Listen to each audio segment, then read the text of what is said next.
Oh yeah, Cashapp.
Oh yeah, Cashapp.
Good afternoon. Couple things I want to share with the people. First of all, happy Martin Luther King Day. We recognize the sacrifice and the luxuries we've been afforded due to such sacrifices. Live Q&A. Got my boy Kromah with me. You already know. We had to bring him back. It's not a game. What's good with you, Kromah? Bro, you muted, bro? Oh man, I done messed up. There you go. There it is. Talk to the people, see? Talk to the people. What's up, people? I'm good. I'm doing good. How you living today, man? Man, I'm chilling. Yo, we gotta lead the show off properly with my boy Hmm. getting engaged, bro. How you feel, bro? Congrats. Man, thank you so much, man. Thank you so much. Honestly, it's I mean, in the age of social media, I feel like you gotta have like multiple moments. You know what I'm saying? You gotta have a moment with, what I'm saying, me and my lady, but then I gotta have a social media moment. You feel me? And like, That's a how fact. we gonna tell everybody? You know what I'm saying? So, I didn't kind of live the experience. I guess what I'm saying, but it's now so we have to let everybody know. That's why we put the little video together. Oh yeah, I saw that. John. I was like, man, it's a good thing I'm back on Yeah. Facebook because I would have never known. Got me finding out last second. Well, was it like a fancy Yeah. proposal? Nah, man, it was actually pretty standard. I'm not the over the top person. But I mean, we made it kind of cool. You know what I'm saying? It's kind of like around where we first met in the subway. You know what I'm saying? It's like the first subway Okay. we ever met in. Okay, that's what's up. That's what's up. Yeah, yeah, Yeah, I saw. It, I was like, what it made the big jump. Hey, that's necessary. That's big necessary. Um, yeah, for sure, man. I did want to get your thoughts just real quick on Martin Luther King Day. I know it kind of gets mixed in with all the other federal holidays as far as it's just another Yeah, day off, and I'm like, most people would celebrate any federal holiday as long as they get a day off. They don't even care what it is. But is there any for special sure. significance that you want to share with the people as far as Martin Luther King Day is concerned? Well, I mean, I would something I read today, and in the air or in light of like society currently is that, you know, when Martin Luther King was coming up, and in some instances he was considered like a terrorist or, you know what I'm saying, a vigilante or somebody that was you know what I'm saying, super controversial at that time, but it's because he had the courage to stand up, you know what I'm saying, and say what he thought. Mm, And I think in this day and age, it's very easy a lot of times for people to go with the status quo, and we kind of end up getting muted a lot of times, or people don't share their opinions. So, you know what I'm saying, I think that's just something that, no matter what color you are, you know what I'm saying, that you could take from Martin Luther King and use in this day and age. that's real. That's real. Yeah. A little quick follow up question. Man, do I want to ask that? Do I want to ask that? You could Do go, you we can go think? wherever. You're going good. Yeah. Do you Yeah. think the opportunity that was given to us by Martin Luther King has Yeah. been taken advantage of thus far? Um, And before you I mean, answer, I let me think, push it. go ahead. Let me push it Yeah. a little bit further. Do you think it's been maximized in terms of from where we were then to where we are now? Yeah, Especially with all this talk about like how the talk of Jim Crow laws and how for sure. a lot some may argue that the starting line was pushed back for us, whereas our Yeah. counterparts or other demographics were they haven't been moved at all. Do you think we've maximized our turn in terms of the opportunities we currently have? I mean, well, first of all, I'll say this, like I said before, I think and why it's recognized as a federal holiday is that Martin Luther King was a movement for everybody, you know what I'm saying, for the country, you know what I'm saying, like in a world icon. And so I think when you say us, it's like has us as a society completely followed everything? I mean, undoubtedly. But I mean, if you were to make it a little more narrow to the black community, I would think that I don't think everybody saw or agreed with with the opportunities or the sacrifices that he made at that time. And I would also Mm, say that a lot of people aren't aware or even, you know what I'm saying, they don't really know the context of stuff. They just know what the Million Man March is, but they don't really know like why he was in Selma or the type of man that he was and the sacrifice that he was. Or that he was very young when he was doing all of this stuff. I mean, he was like 26 mm, when he first started making some of these speeches. I'm 27 now. I couldn't imagine, having right. that amount of pressure and, what I'm saying, leading that many people and being the voice of that many people. It's really amazing. You know what I'm saying? So, I mean, I don't know. I mean, I don't know. I would say you'd have to look at what's your barometer of success. Because, like, I mean, we did have a black president. And I would Mm, say he had to have something to do with it. Like, if we're looking at a black perspective, once again. yeah. I mean, the way I kind of measure a demographic or a large group, dare I say, of people moving forward is who's in last place. Because Obama Yeah. obviously would be, despite whatever your political views are, Obama will be ahead of the line in terms of, all right, you're one of the first to do something for sure. that no other black person has accomplished. Obviously in light of our current vice president, and I'm definitely going to get into politics. It's too incendiary, but in terms of where I measure, like, all right, this entire group has moved forward. I always look at who's in last place, and Yeah, if you look at the worst parts of this country as far as the crime rates crime, or the education, death rates, yeah, you look at the middle of the country. You got Chicago, New York, and you yeah, kind of look at, all right, who's in last place in these communities? Those who are not, they don't have any path to the NBA, no path to yeah, a hip hop career. You know, who's in last place, and what have they yeah, done with the opportunity that they've been given? And of course, you have the nature versus nurture, and then the environment, and can you overcome your environment truly? for It's an sure. ongoing discussion, but I always wonder about, are they aware of the opportunity that everyone has for the most part? Because if most people have a phone, I kind of struggle with they don't know what's available. They have no idea what opportunities are available because they don't have access to them. I'm like, well, most For sure. people over the age Yeah, of 8 years old has an iPhone in their hand. they have access to that. Yeah, All you need is a goal at that point, which just type in yeah, something. Just type in anything for you sure, might think might exist, aliens, and then anything for before that, sure. and you're gonna have people doing it that look like you. So it's an ongoing discussion, but I did want to start with that. So for those of you joining us, it's only 8 of you, so shout out to y'all. Uh, this is gonna be what I would call amateur philosophical roundtable. Um, these these questions I pulled around. What was it, 4 p.m. on probably a Tuesday afternoon at work, where I just pulled a ton of. I just typed in philosophical questions, philosophical hard questions, and as they became they start coming up on my screen. I'm like, these are a pretty good list of questions. I started copy and paste them, and Mm, I emailed them to myself, and I was meant to do them a while ago. But as I was sitting here, I was trying to think of what should this live stream be about.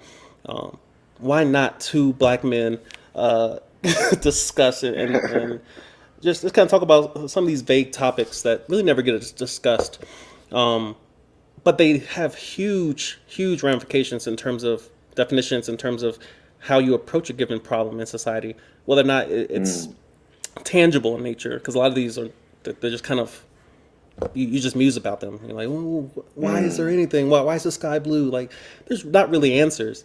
But of course, it's a great philosophical exercise in for futility, no sure. less. But before we even get to my list, I did want to ask you, especially in light of Martin Luther King Day, how do Yeah. you define racism? How would I define racism? I mean, as a book definition, or how do I feel like it happens in real life? A book definition, so we're able to apply it in real life.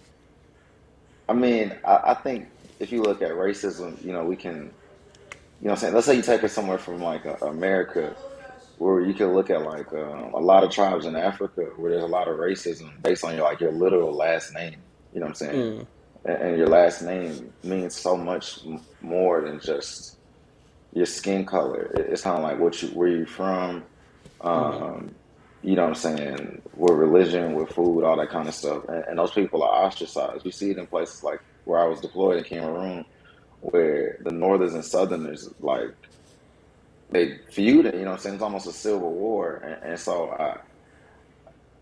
I don't know. I guess what I'm saying is, I would have to say it's a level of oppression from one group of people to another group of people for whatever characteristic. I mean, I think you know what I'm saying? You can say it was as simple as a color of your skin, but I think sometimes we lose, we focus in so much on the color of the skin that we only see black and white. That, mm, you know what I'm saying, it happens in places all over the world. You know what I'm saying? And racism still exists all over the world. And maybe it's two brown skin color people, but one's fair and one's not fair. But it's really like a cultural thing most of the time, or, you know what I'm saying, other things that have, and the skin color is the easiest to tell the difference. mm.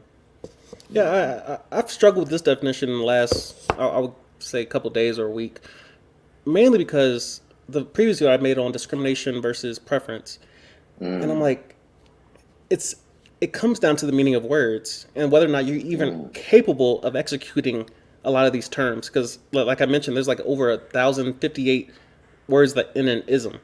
So you just start mm, with any sexism, and then you go to colorism and texturism. And I'm like, all right, how many are we going to create? Like, there's tons of these things. mm. And And if you find so a way not to to justify, that's what you're saying. right, and not to just skip over something that's based in reality because slavery happened. My issue is that slavery, like we're just the last people to participate in slavery, and we're not going to be the last, but we're the most recent in terms of, all right, the last time somebody was conquered, it just happened to be us most recently in terms of the last 100 years or so, or 200 years rather.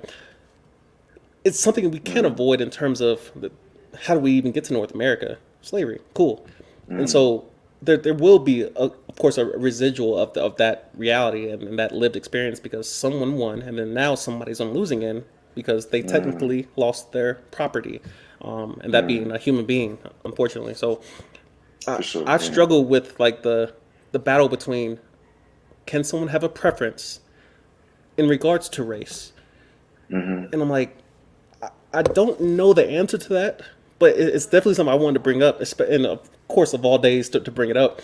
Can you have a preference that has to do with someone's skin, whether you're a company or an individual in terms of dating? Because you hear some people say, and Yeah. you look at the data is quite nuanced, but it's clear in terms of people who choose their own race to have children with, to get married to.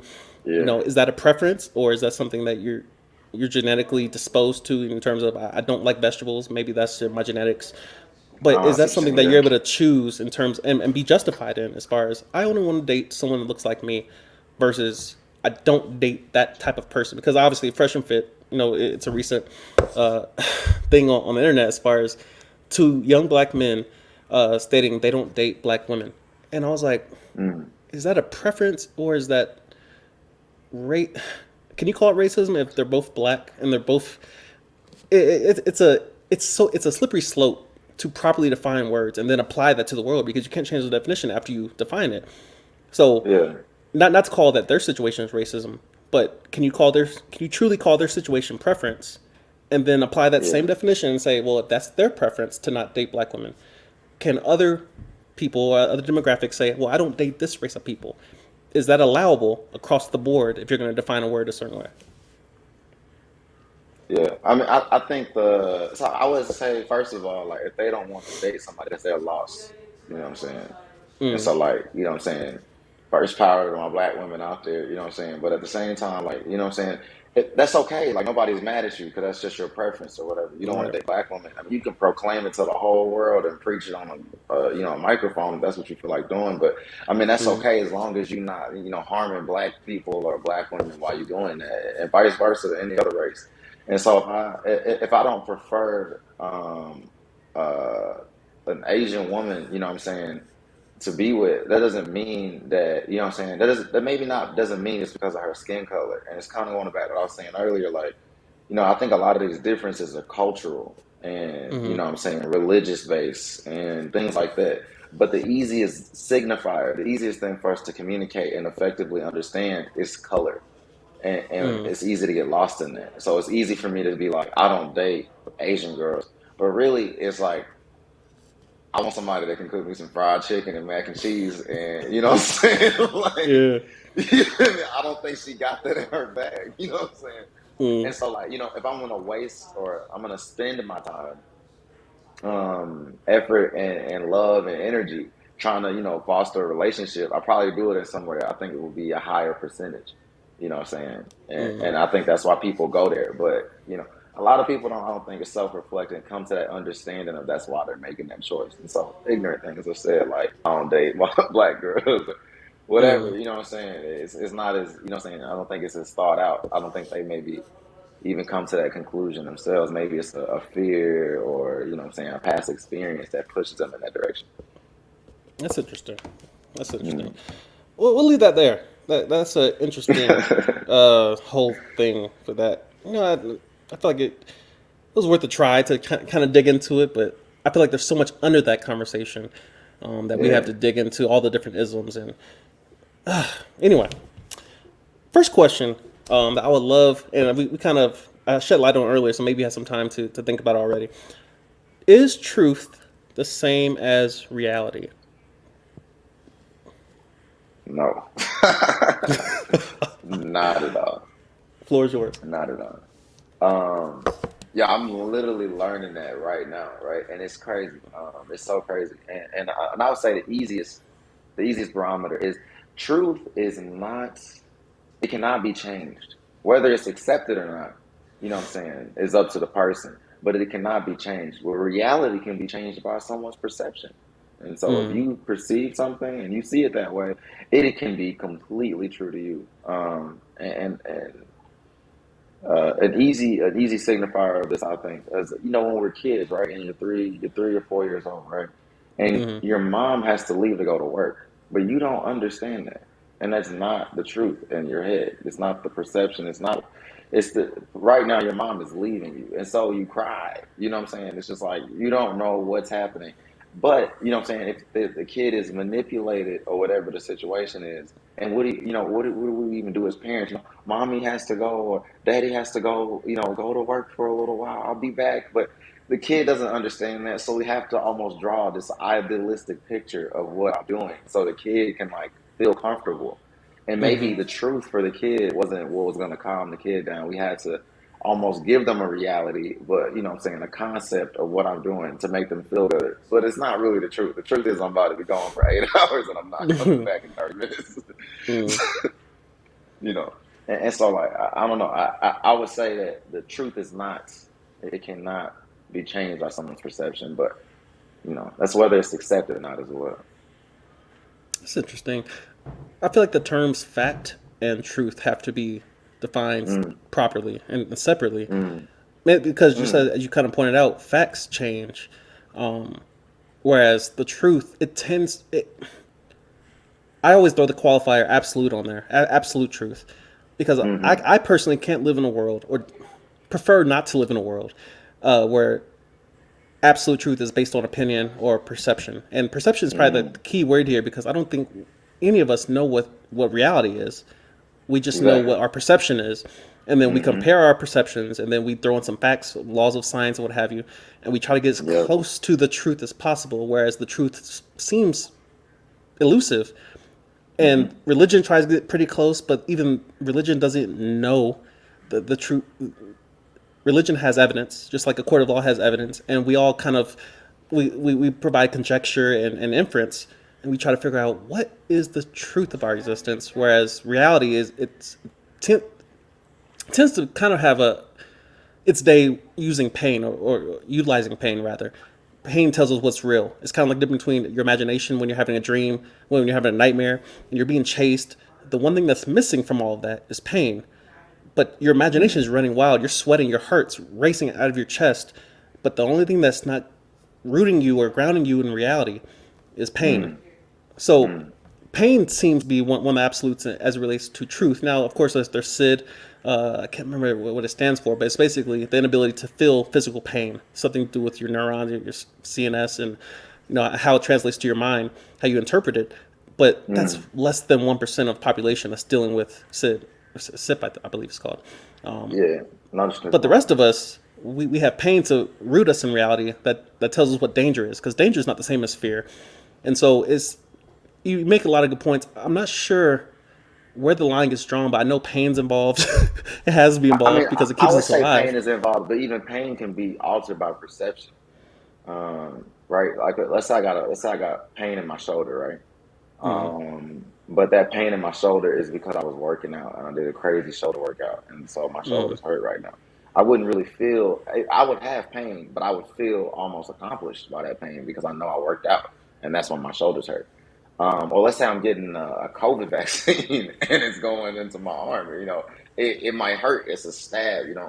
It's I'm gonna be looking at it in a wincing type of pain. But I could also be getting a massage, and it could be mm, massaging a knot out of my shoulder, which could hurt a lot.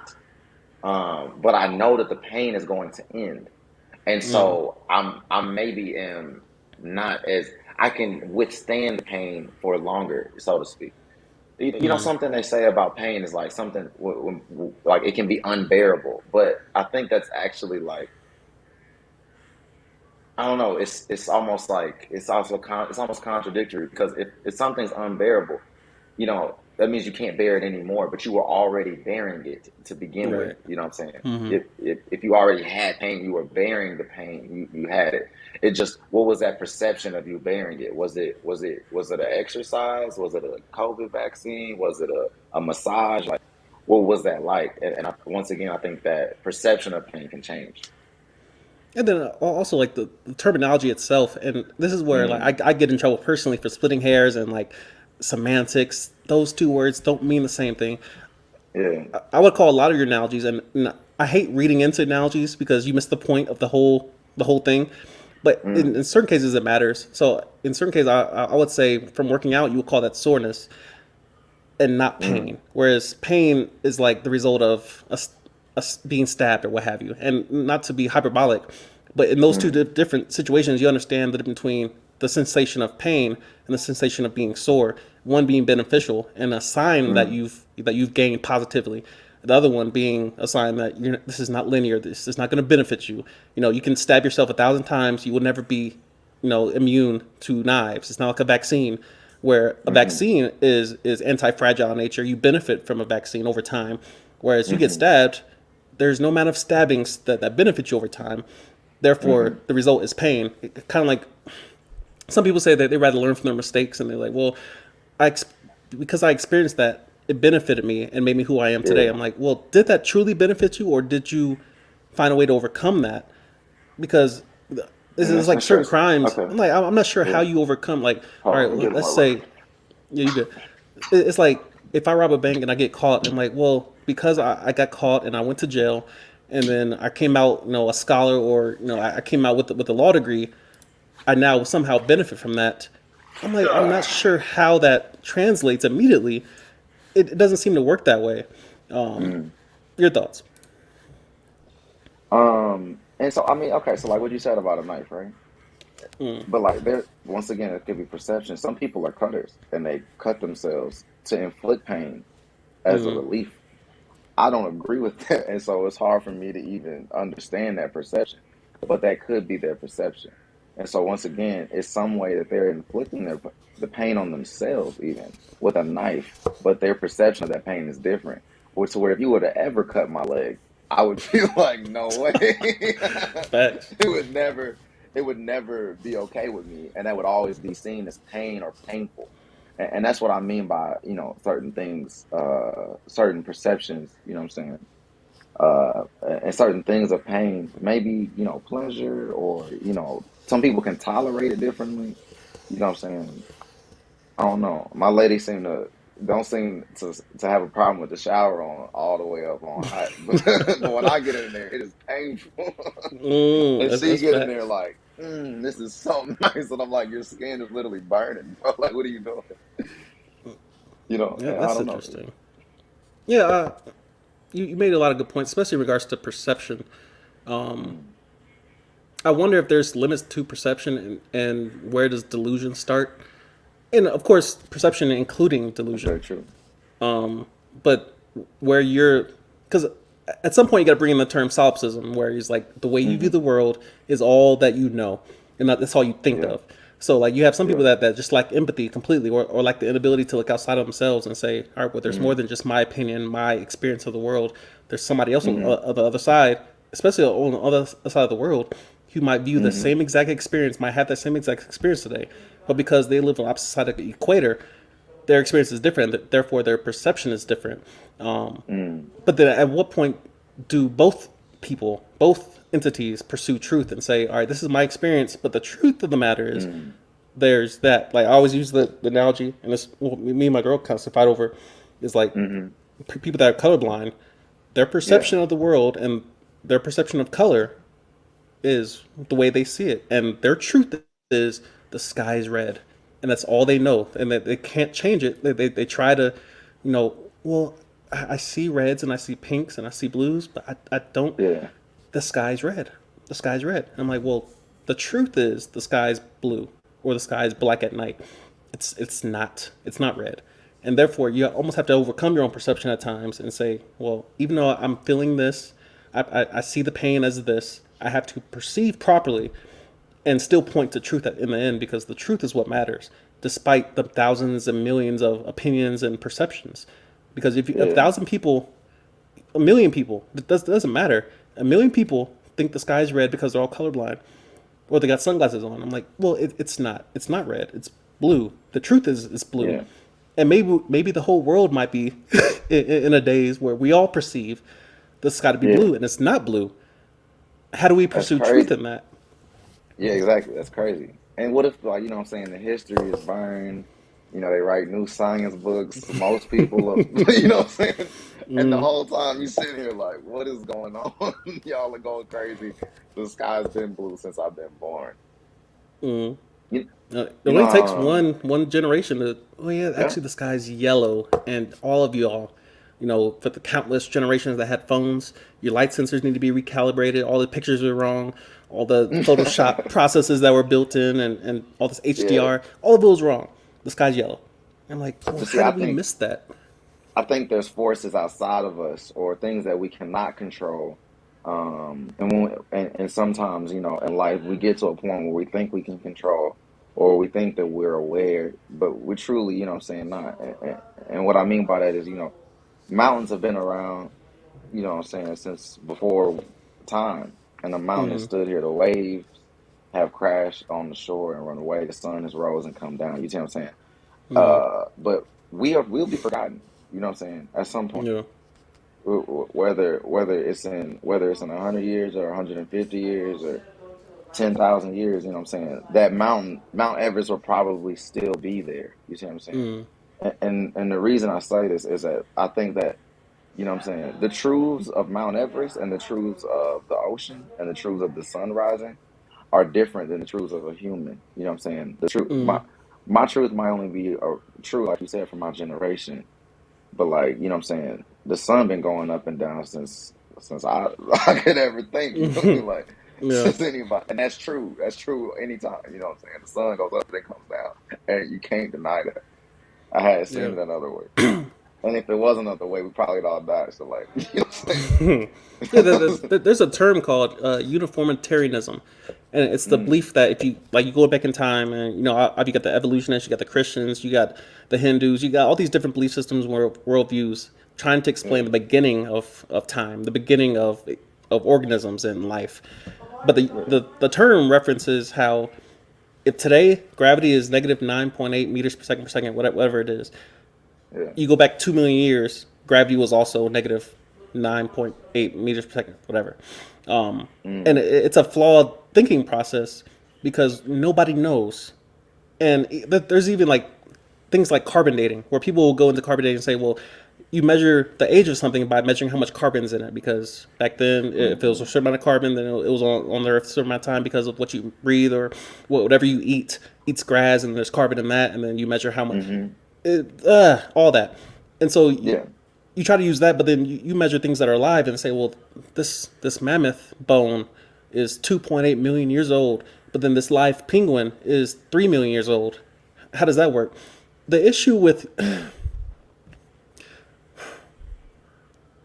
I'm not sure, and this is where I struggle the most. I'm not sure where you're able to find truth, even if it is there, because we use science, we use religion, we use all these different disciplines, history, to dig mm, into today's issues, and when we try to trace it back to its origins and how it evolved over time. But mm, in regards to truth itself, I'm starting to struggle with whether or not it's even there to begin with, or whether or not anyone. It's kind of like saying, if I go to space and I find a rock, that rock came from this planet and did this. I'm like, well, only a handful of us can go to space, supposedly. mm, And I'm not a, mm-hmm. I am a conspiracy theorist. I don't, I can't go to space and prove that anything is true up there or down here, Yeah, or from that vantage point. I can't go up there and say the moon is made of anything. All I I see know what is you that I went mean. to a museum and they had a rock, and that rock could have been from outside. I don't know. And I can't Yeah, confirm otherwise. I can't go up to space myself. You can't go up to space either. yeah, Our circle of friends can't go up to space to do anything.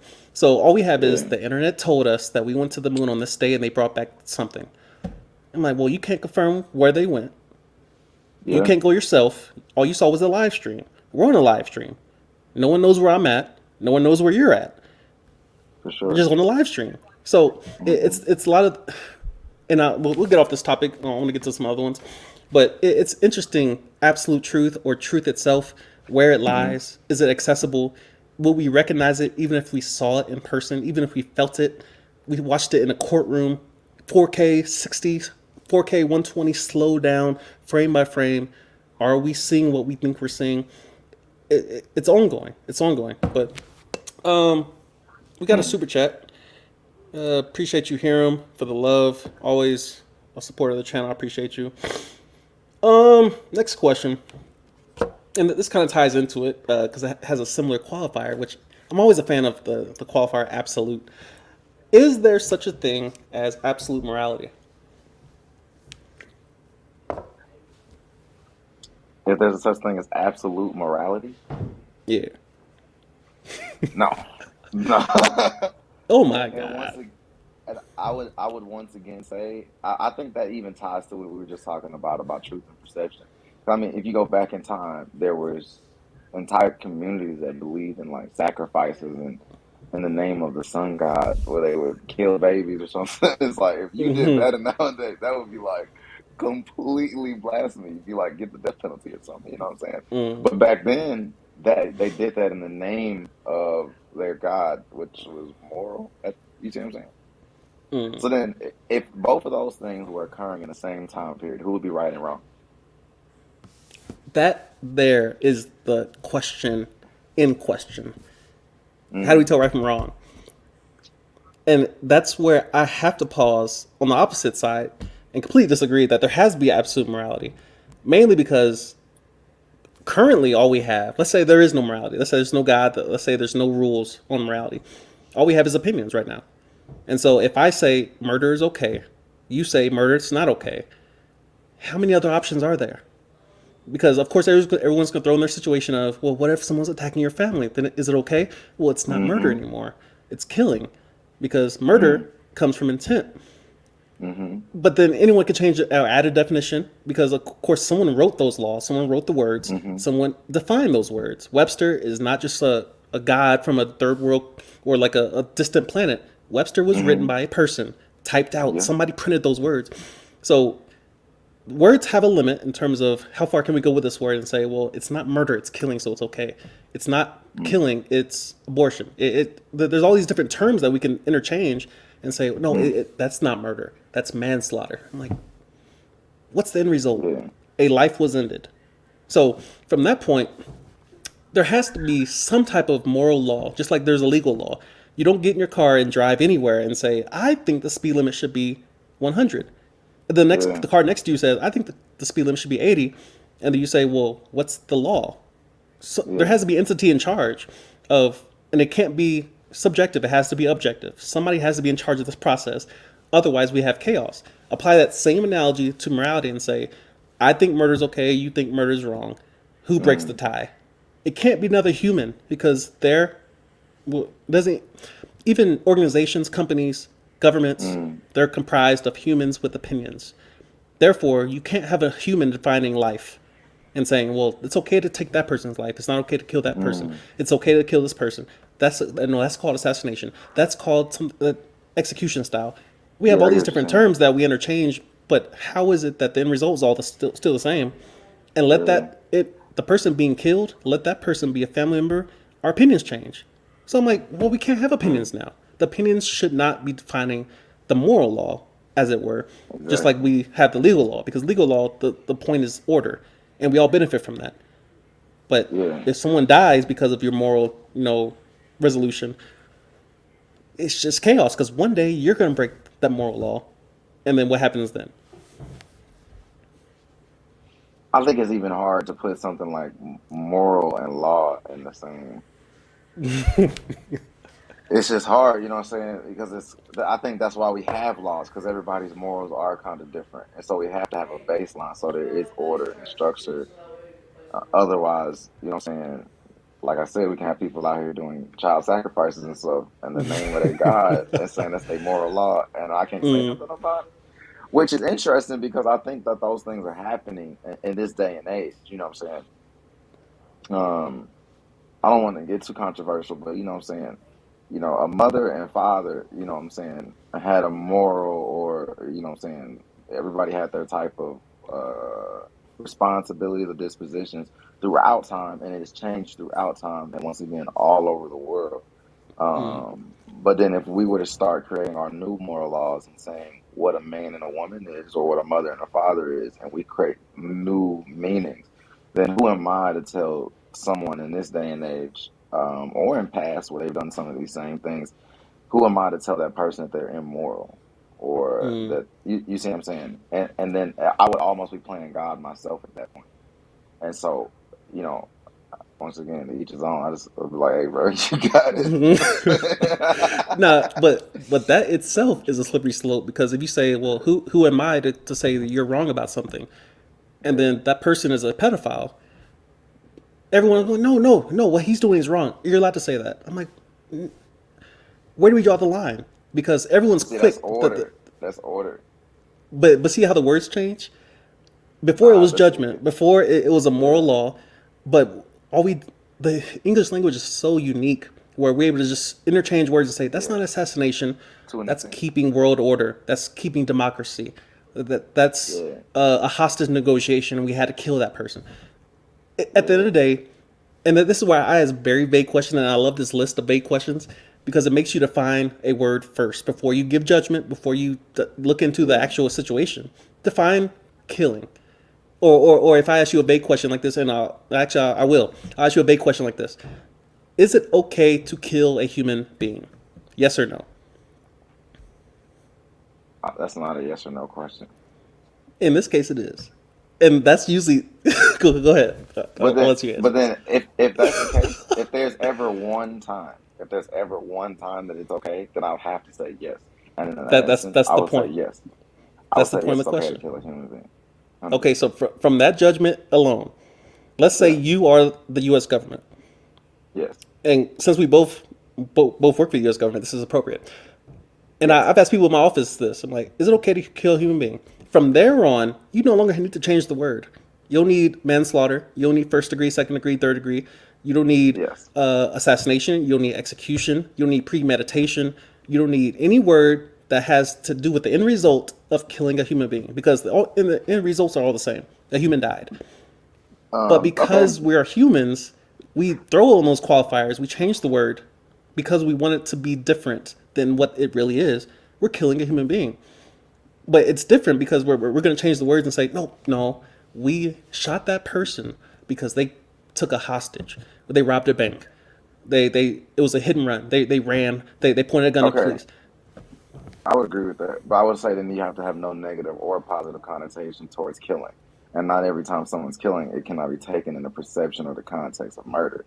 And in killing would almost have to be desensitized amongst human beings. And we just say, hey, killing could be good or bad. And I would just take it as that. And but I think when somebody sees kill, you know what I'm saying, whether it, once ag- I think this is the truth and reality once again. Like when see people see kill, the truth is that it could be good or bad, but the reality is people just naturally think it's bad, and so we got to say manslaughter. So people are like, oh, okay, okay, that's not as bad as I thought it was.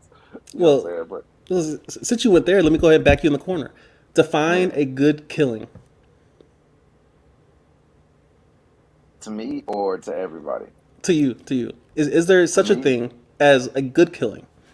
All right, so if there was like, all right, like a situation right now, my wife and my mom's is over here, right? And so if Mm. somebody comes in and I go get my Glock and I blast his fool and I kill him, I felt like that was a good kill.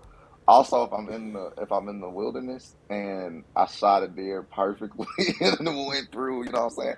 That was a good Mm. kill. It was a great kill. Now, what if the police and PETA both disagree with you? Yeah. Which entity, which agency is correct? Mm-hmm. Is it you in I was defending my family, or is it Mm-hmm. that person was unarmed? You should have used equal force, which means you should have used hand to hand. Or if they had a knife, you should have grabbed a knife I and think, fought them, or grabbed a bat. yeah. I think that would be based off of whatever I fear repercussion from the most. I don't Mm. think Peter's gonna shut down my personal life right now, but maybe if I had a different standpoint or, you know what I'm saying, a different social status in life that I would, you know what I'm saying, I can't be sitting here like speaking peace and don't use guns and all that kind of stuff. And then somebody Mm. comes in, I shoot them with a Glock, and like maybe the police is not who I'm worried about at that time. Maybe Yeah. Peter could destroy my entire reputation. But I mean, Mm. in my reality, I don't really got too much care what people say. As far as protecting my family, and you know what I'm saying, in the state of Maryland, if he come in my house, he get blasted, bro. So you know what I'm saying. So I mean, Mm. whether it was good for the world or not, or whatever the situation is at my time, once again, I wouldn't even say good. I just felt it was. I felt just in killing that man or defending my house, and if he died in the efforts of me defending my house, I wouldn't carry sorrow. I would still probably, I would feel bad for his family. You know what I'm saying? I might even go to the funeral or something, but I'm not gonna sit here and just like act like I didn't have to do what I wanted to do what I had to do at the same time. So, with that in mind, with the answer of the Hmm. question, is it okay to kill, being yes, Hmm. doesn't that give a green light to everyone who wants to kill? And Hmm. just like you gave a very, what you thought was a very, because you used the term my Yeah. reality. So, in your reality, this is okay for this reason. What if another adult comes along and says, for in my reality, and this is my reasoning for doing the following, I get to kill this person for this reason, and it's in my reality. Do you not afford them the same reason, no matter what it is?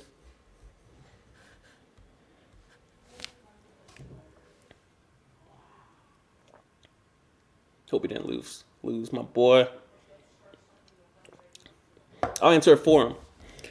The issue with this line of thinking is that the second you give yourself any excuse to say, all right, it's okay to kill someone in this vein for this reason, in the following parameters, you now give everyone else the same option, if you will. It's a slippery slope of saying, if I can find one reason to do it, I can find millions, which is fine. But now you have to let everyone else have the same exact rights in their own mind to say, in my reality, I'm allowed to do the following because of whatever reason. You can't win. The second you say, I'm allowed to do this because in my reality, that was a danger to my family, and I felt like I should do this to protect them. You have to give the same thing to everyone, including the Hitlers of the world, because the results are the same. Therefore, you almost have to say it's not okay to kill anyone, period. Period. And that takes away the Hitler's right to kill anyone, period. But as soon as we start nitpicking and saying, well, I'm going to find one reason I'm protecting my family, I'm like, thank you. Killing is now okay. Hmm. Because the result is exactly the same as if a Hitler killed one person. And he can say, well, in my world, it's okay to kill someone because they cross the street too slowly. And in my reality, in my world, in my country, in my town, in my family, in my history, my culture, I'm allowed to do the following. I'm like, well, you open the floodgates. And it's why I almost have to have, and most people might use the Ten Commandments or the Bible or whatever religious textbook that they would like to use. The truth has to exist outside of opinions, and therefore, because I could easily ask you, did you need to kill that person that broke into your house, or could you have learned karate and subdued them and taught them a lesson? I'm like, hey, don't come back in my house. Let me give you this Hmm. 2-piece real quick, put you in a headlock, wait for the police. Yeah, but they came Did you in with a need to kill gun, them? and they came in with a gun and shot me and my whole family. And I was trying to be peaceful in the sense of Peter, but the truth was is that I just got killed. You know what I'm saying? I can't go back. And I would also answer to say the same thing I kind of said about like mountains and stuff like that is I think truth stands the test of time. Mm. Whether I'm alive or not. So Hitler's dead and gone, and then now the truth is, and what is perceived after he's dead and gone is that was wrong. And whether he was right or just or felt good at that time, that truth or his perception or his reality at the time did not stand Hmm. the test of time. And the truth was or is known as today that that was wrong. Maybe that'll change. I don't know, but One thing you said, and then we'll get off Mm, this particular question. You mentioned something as far as, let's say he comes in with a gun. Well, if the original definition of killing was, or the judgment on killing was, killing's not okay, he would be wrong because his end result was going to be the same as yours. And then that brings in a special term called natural selection, and nobody tends to bring it up especially during times of COVID, where some could argue natural selection is taking place, except it's a bad thing now. Because it used to be Hmm. good, where a lot of people think that we began as apes and we evolved, and of course there might be evidence that we lived in caves and what have you. But as far as starting out as a different kind of species, a completely different animal, all right, that's macroevolution, cool. But natural selection used to be good because it helped us evolve into having iPhones and doing live streams now. But that same natural selection could be seen and observed today in COVID, Yeah. where it's taking out lives. The fittest are surviving, the strongest are Yeah. surviving, the richest are surviving, those who are Yeah. not aren't. Except now it's a bad thing. So in a case of someone breaks in your house, you see natural Yeah. selection take place. The fittest is trying to survive, but that's a bad thing. So now we have to kill to see who is the fittest. So therefore, it's almost like inviting chaos in to Mm. bring order. Except as long as you don't win, it's not order. It's murder. It's wrong. It's this and no. It was. I need justice now. It's a Mm. growing cycle that only ends until someone says absolutely killing is wrong. You can't do it for any reason. But as long as that door is left open, saying, "Well, I found one reason," then that means you let all the reasons in. Okay. I would say if you, I think if we got to that point, then you would have to have some, once again, I think that could be true. But in the reality, you know what I'm saying? I don't think we could say killing is wrong or killing is right. I don't think one person can make that decision because then that Mm, person would be a deity or that person would then we would say not one person, then we would say, oh, it's a group, and it'd be another power figurehead or committee that makes all the decisions. You know what I'm saying? So mm, I think we have to come to something like a law or like something that, like I said, and also things that can stand the test of time, and to see if those things stand the test of time later on. There was something that you said, or I made the reference to like somebody comes to my house, right? mm, So if somebody comes to my house and I choose to protect myself with a firearm, um, that is actually what I was doing. If mm, you see what I'm saying, I was not killing that man. I was not saying I'm going to kill this guy. When if my house was broken into, I felt alarmed and threatened, and then I went to defend my house, and I shot him with a firearm. Now, when I shot him with a firearm, did he die? And did that result in killing him? Then maybe. But my intention was never to kill that man. You know what I'm saying? mm, It was to protect my household. And so like you see what I'm saying? I guess I'm trying to say I think that that's where these words like manslaughter and stuff like that actually come from, is because I mean I wasn't killing him. I wasn't That wasn't my intention at all. You know what I'm saying? If I could have shot him mm, twice and he would have, you know what I'm saying, went to jail and rotted in jail for the rest of his life, you know what I'm saying? Got the two bullets mm. out of him, did 15 years. I met him 15 years later, he turned his life around. That'd be an amazing story. But, the reality is maybe I shot him in the face, bro. You know what I'm saying? And I'm sorry. You know what I'm saying? So And I'm sorry. so sorry. I'm sorry, bro. It was dark. You Like, see, I had to, you I feel had, I me? had to, I had to Like, get you, man. I had to, I see bro. that. Like, Uh, you see what I'm saying? you gotta go. So, Mm, we'll wrap it up there. At least I'll probably keep going with a couple of these questions. But I do want to say thank you for your time for coming on. We're gonna keep going with a couple more of these questions just to bring kind of a little bit of closure to the topic because I feel like uh, at least I'm gonna segue directly into the existence of God or what have you because I think you kind of pointed out like there has to be an entity, there has to be an agency, a committee, somebody to make these large decisions. And just yeah, kind of how laws are not written by one individual, they're written by usually a group of individuals called a yeah. government or what have you. It kind of makes sense that the question of God will come into the conversation at some point. But yeah, Mm-hmm. I'll let you go. I do appreciate your time, man. Definitely try to get you on again.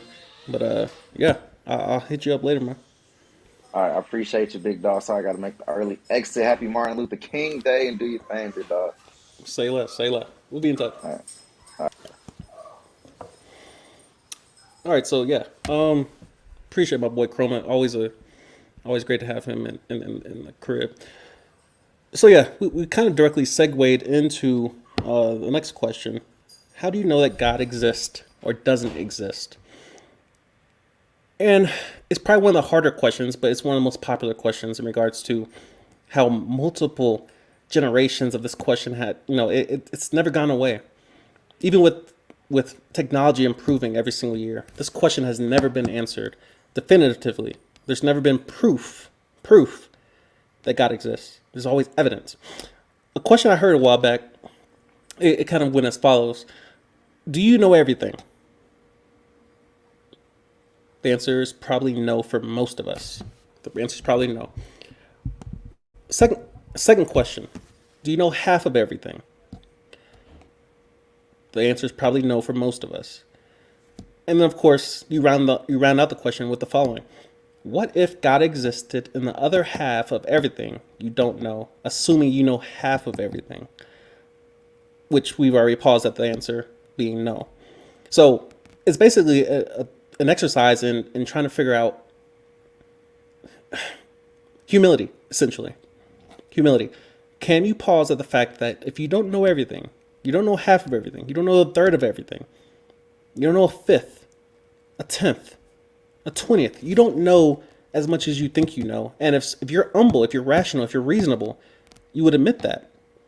And so what if this being, this agency, this entity exists in this empty space where you don't know?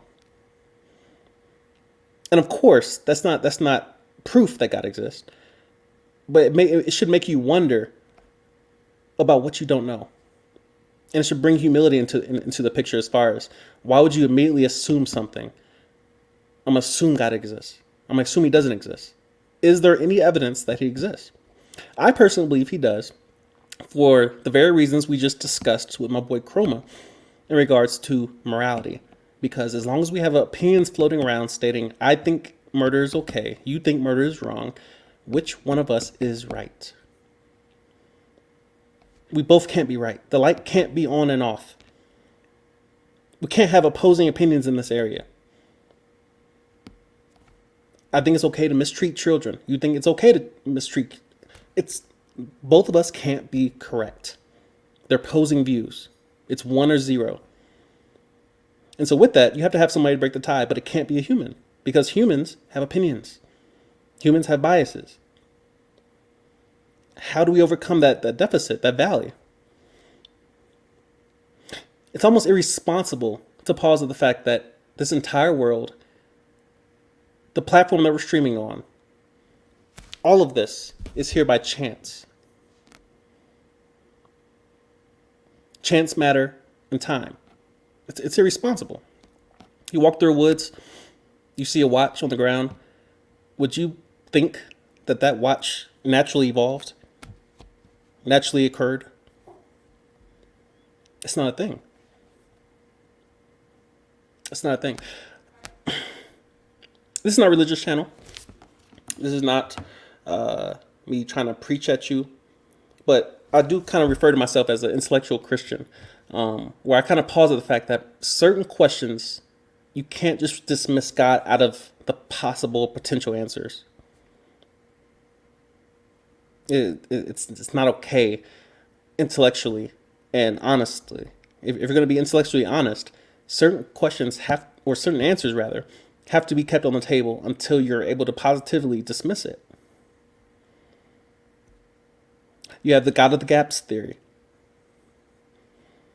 where people say wherever science has not yet answered it, not failed, mind you, but not yet answered, we're going to shove God in there. That's irresponsible. The God of the gaps theory is disingenuous, because the theory of God coincides with the mechanism, with science. It doesn't dismiss it. The existence of God does not dismiss the existence of science. They go together. The common analogy I hear is, and I'll evolve it, you wouldn't say that the existence of Elon Musk dismisses the theory of how the lithium ion cells put in Tesla and, the various fleets, or, the various trims, what have you. You wouldn't say that they're contradicting. Lithium ion cells disproves the existence of Elon Musk. No, one made the other. And without one, you lose the other, at least temporarily, until someone else files the patent and claims it, what have you. Elon Musk explains the existence of their usage of lithium ion batteries in their cars. The Tesla brand is explained easily by Elon Musk. And that makes perfect sense in a world where things create other things. Humans create stuff. That's just how it works. It's not complicated. But yet we will say this earth, the people therein, the animals, the variation in animals, the colors, the beauty, the dynamics, the ability to climb a mountain and go to the beach in the same day. Utilizing an aircraft, using a vehicle, a boat, the fact that you can breathe on land, the fact that there's water on this planet. Now, of course, you have the Big Bang Theory, and again, theory. It's a theory where everything blew up from a single point, but yet all the humans, at least the ones that are alive, happen to land on the perfect planet for our existence. Perfect in light of, if we go one planet in either direction, life is very much different and very much more painful. Because it's not perfect on Earth, but when you compare it to the other options that we have in the solar system, go to Mercury. Go to Mercury, go to Venus, go to Mars, go to Jupiter, Saturn, Uranus, Pluto. Life is very much different. Also, you're going to need water. You're going to need oxygen. You're going to need an atmosphere to protect you from the sun's forces. How do we just happen, by chance, to just happen on the perfect planet for life to exist on? Oh, and the animals that we need to eat. Oh, and the plants as well. Yeah. It's chance. And then, of course, the way we evolve as humans ourselves is so much different than every other animal. It's not even close. A jellyfish is the same as a human. You will let that person out the school, off the campus. Stupidity to think that any animal compared to a human, it's comparable. It's not even close. To pause at that, we got here, meaning on this live stream, from the beginning, through a natural process that no one's in charge of. And I'm on a live stream on a laptop, talking to 3 people somewhere else in the world. And the 2 dogs that are in this house have to wait on me to feed them. But we're the same. Equal value, equal worth, similar to same ancestors. Doesn't make any logical sense. It doesn't appeal to my human brain. And if it does to yours, that's your business. That's your business. But I can't sleep at night thinking that that is true. It can't be. Why? It can't be. Animals eat the same way they did thousands of years ago. Notice I said thousands, not millions. Every fairy tale starts with long ago, far away. Read any elementary, middle school textbook. What does it start with? Millions and millions and billions of years ago. Where you weren't there, no other human was there. Something happened, which led to something else happening, which led to something else happening. And here we are. But if you ask them for specifics, so you said something blew up, the Big Bang, you said something blew up. Where'd the energy come from? We don't know. What blew up?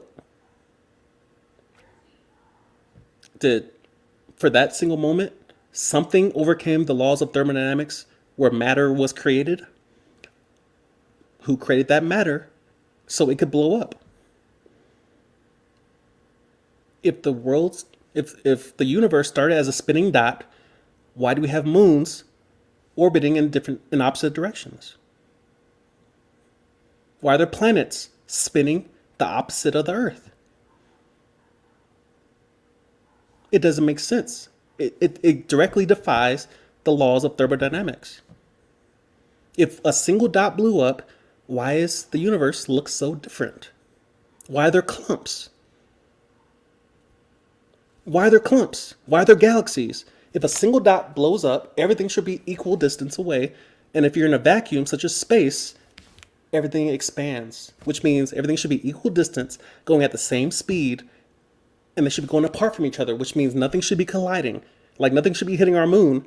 Why do we have craters? It doesn't make sense. It doesn't make sense. All the planets look different. Why? If we all came from the same dot that exploded, why is everything different? And I don't ask these questions because I have answers. I ask these questions because I know what isn't the answer. It appears that this kitchen is designed by someone with intelligence.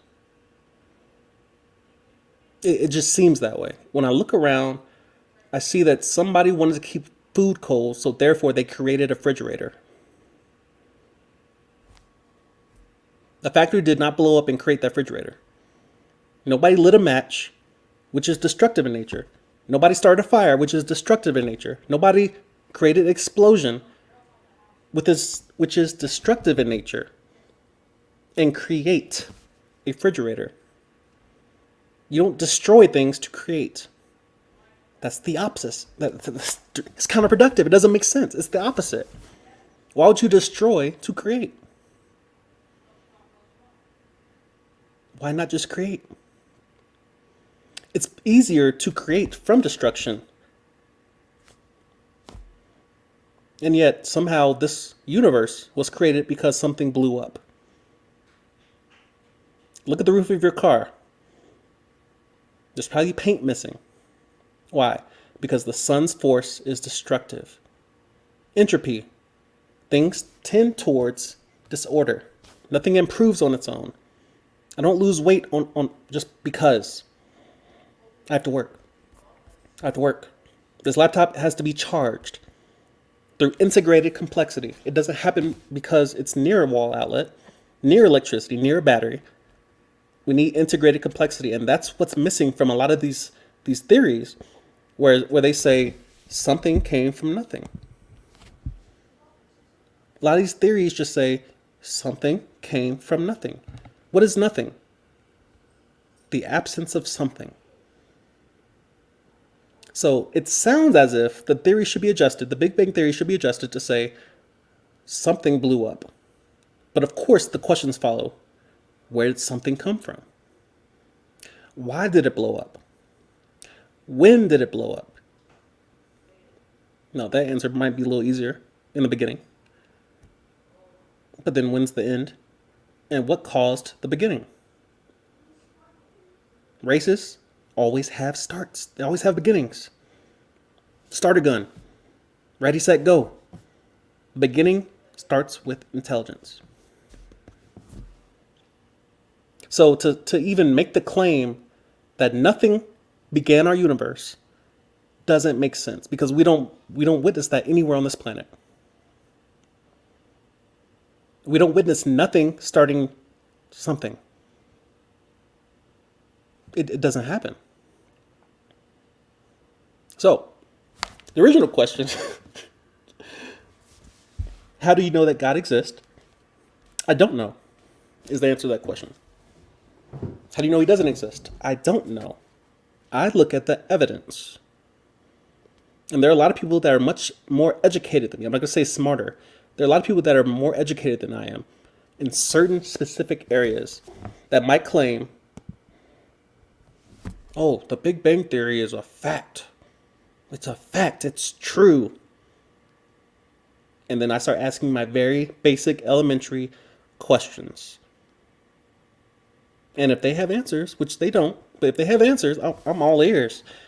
But these are very simple and basic questions. Simple and basic, and yet they don't have answers. That doesn't mean that God exists. That doesn't mean he doesn't exist. It means we don't know. And we should not be shoving all these random theories to plug the hole. These theories don't fit. The theories don't fit. The only reason why I might even pause to think that the Christianity thought process might be applicable is because at least Christians are saying the beginning started with intelligence. That makes sense.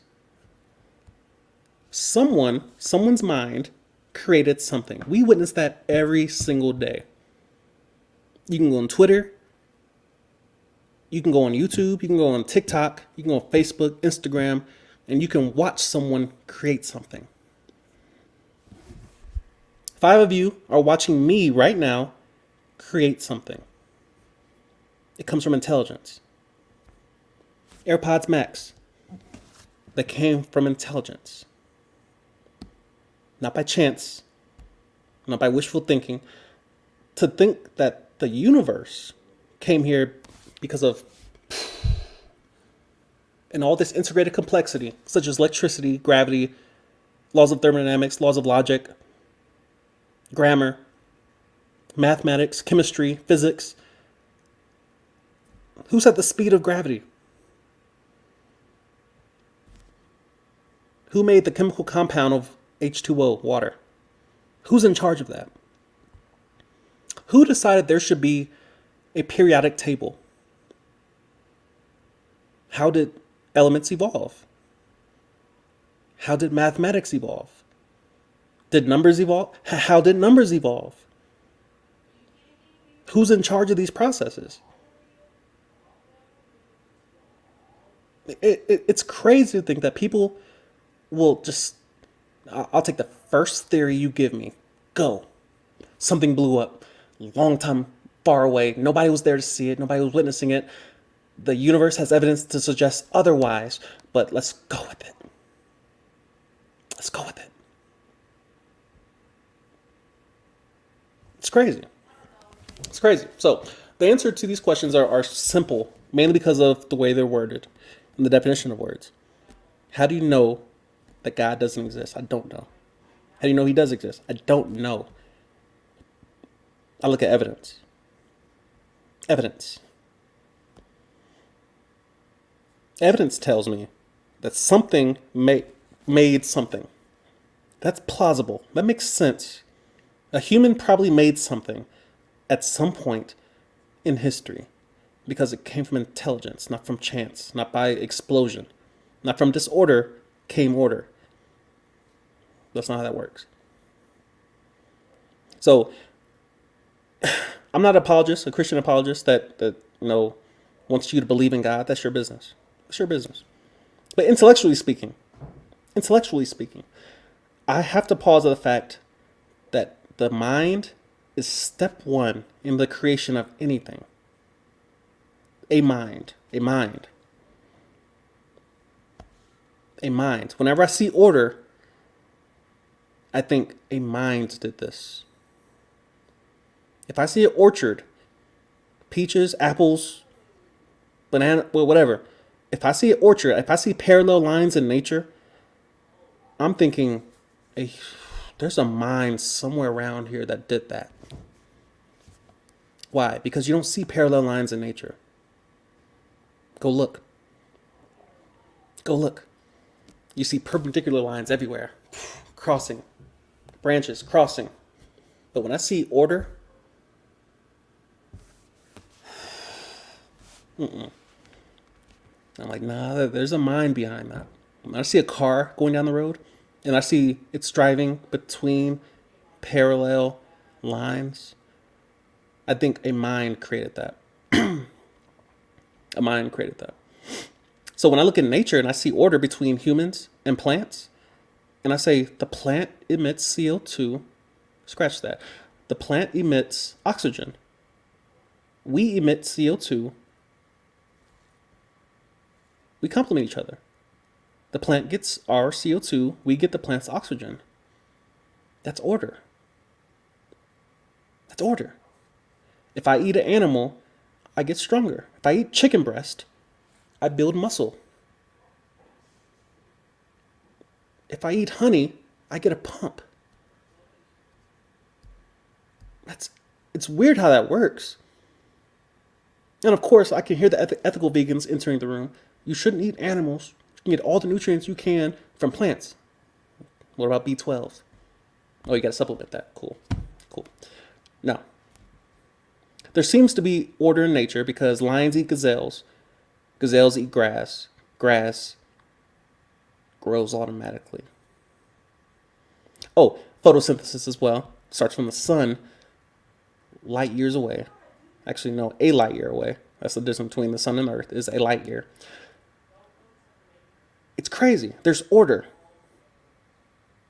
This laptop runs off electricity.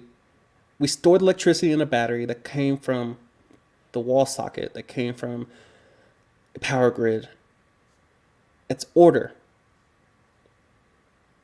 So to pause at the fact that disorder created everything we see and view and observe, it does not make sense. The supply chain is order. The assembly line is order. So if there's any reason to believe in a God, I'm not telling which God, but a God, is to look for evidence. And for me, the evidence is, if there was a creator of this universe, there will be order. Which means the temperature on this planet would not be unbearable because there would be order. It might be uncomfortable, but it would not kill me in the second I left my air-conditioned house, which is order as well. It would just make sense. I would not be too close to the sun. I would not be too far away. I would be perfect distance relative to other locations in the universe. There will be a planet big enough on the right side of me to keep me from plummeting into the sun. It has to be large enough, though.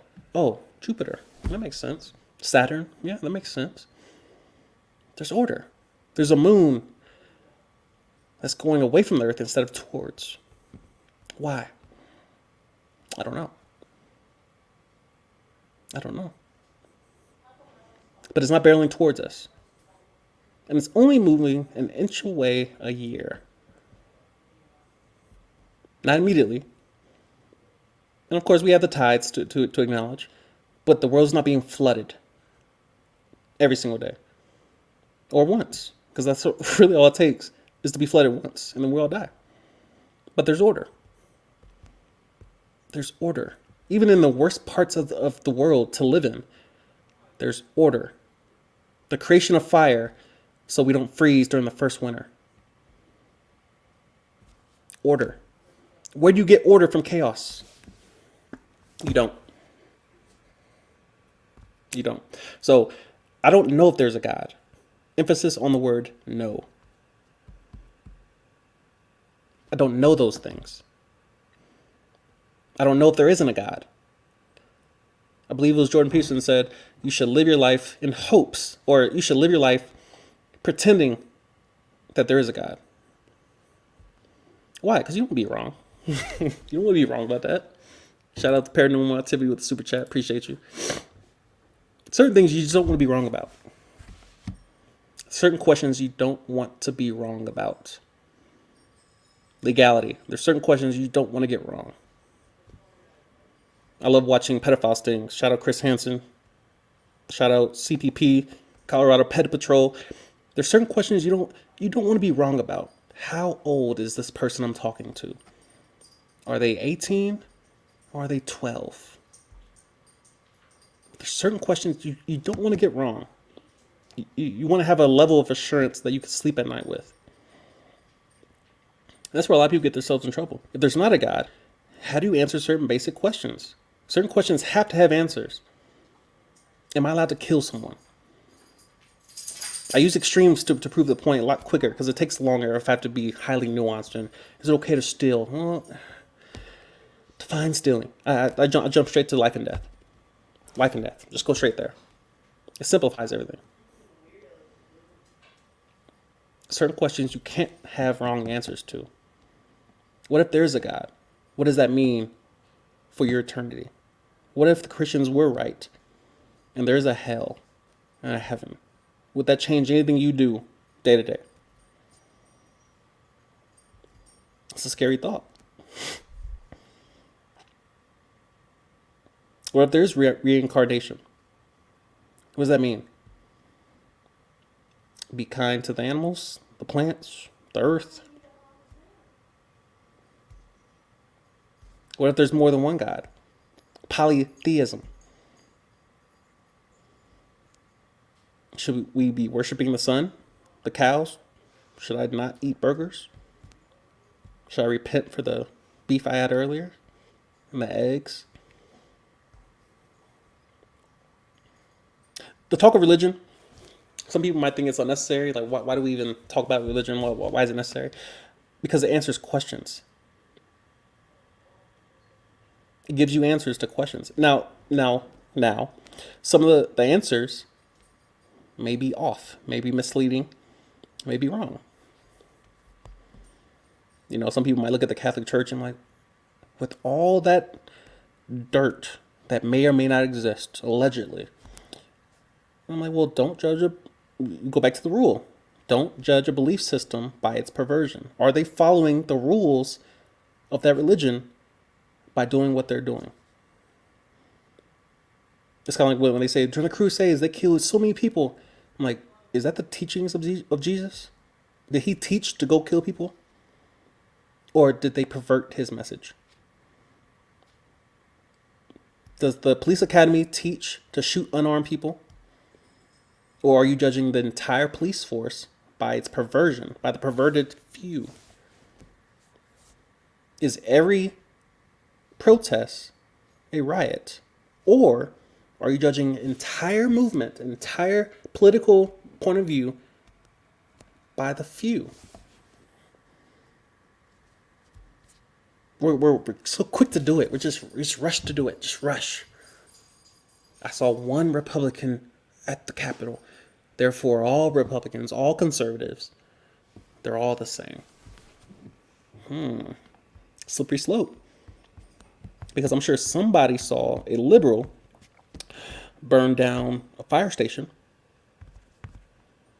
Does that mean all liberals are rioters?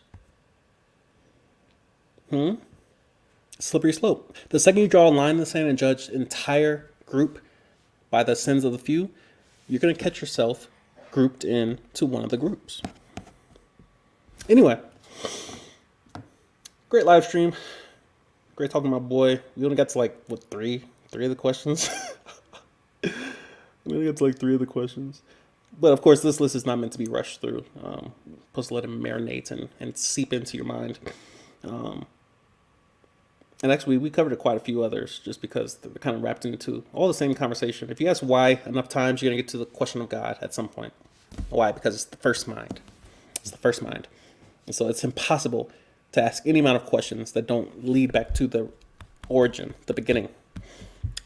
So that's interesting. But I do appreciate everybody who joined in. I do appreciate the super chat. Shout out Hiram. Shout out Paranormal Activity. I'm grateful. But yeah, I will see y'all next live stream. Say what's good to your boy.